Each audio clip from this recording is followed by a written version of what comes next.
You're about to press send. Then, you stop. You read the message again. You delete half of it. Not because it was wrong, but because one question quietly entered your mind. What will they think?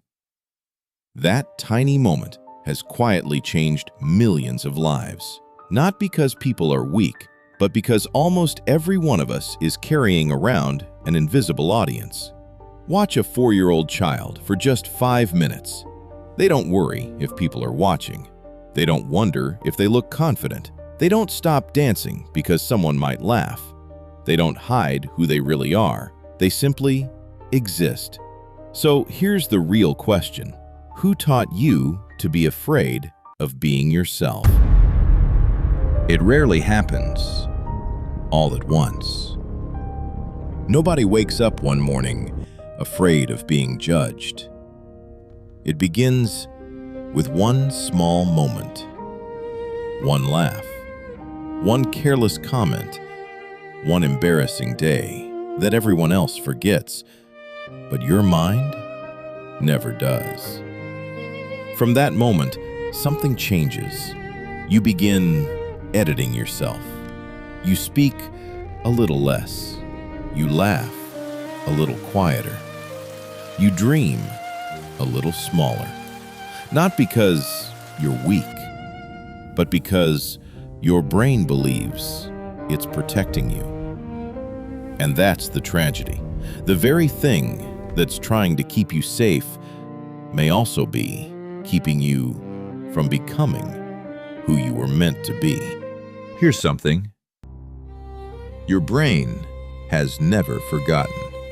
Long before cities, phones, and social media, human beings lived in small tribes. Back then, being rejected wasn't embarrassing. It was dangerous. If the tribe turned against you, you could lose your food, your shelter, even your life. Your brain learned that lesson, and it still carries it to this day. That's why one negative comment can stay with you longer than 100 compliments. But here's the truth. Your brain is trying to survive. It isn't always helping you live. Almost 2,000 years ago, another man struggled with the same battle.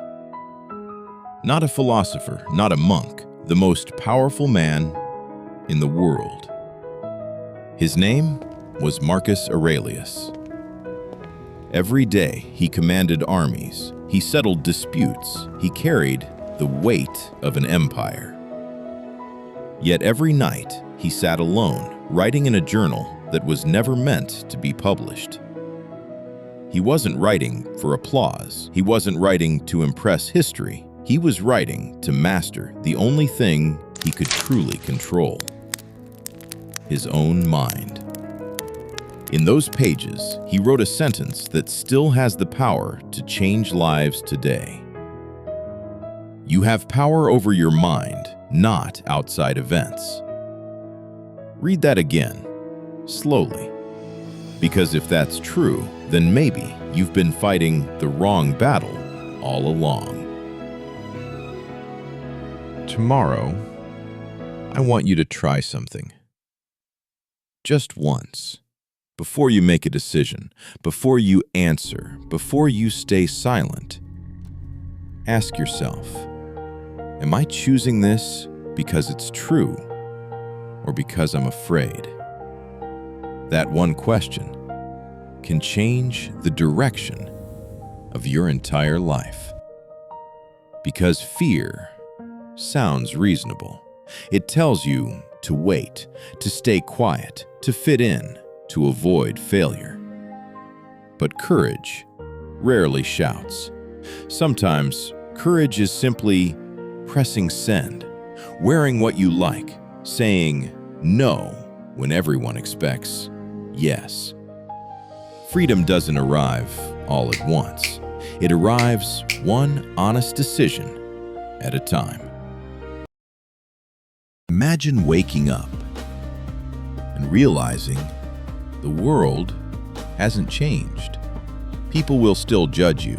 Some will misunderstand you. Some will disagree with you. Some won't notice you at all. But something inside you has changed. You no longer ask, "What will they think?"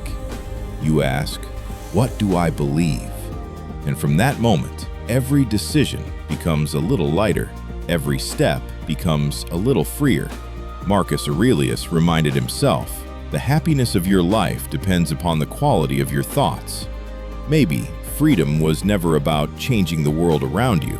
Maybe it was always about changing the conversation inside your own mind. So today, choose one thing you've been afraid to do only because of someone else's opinion. Then do it, because the strongest prison was never built from steel. It was built from invisible opinions. And the key has been in your hands all along.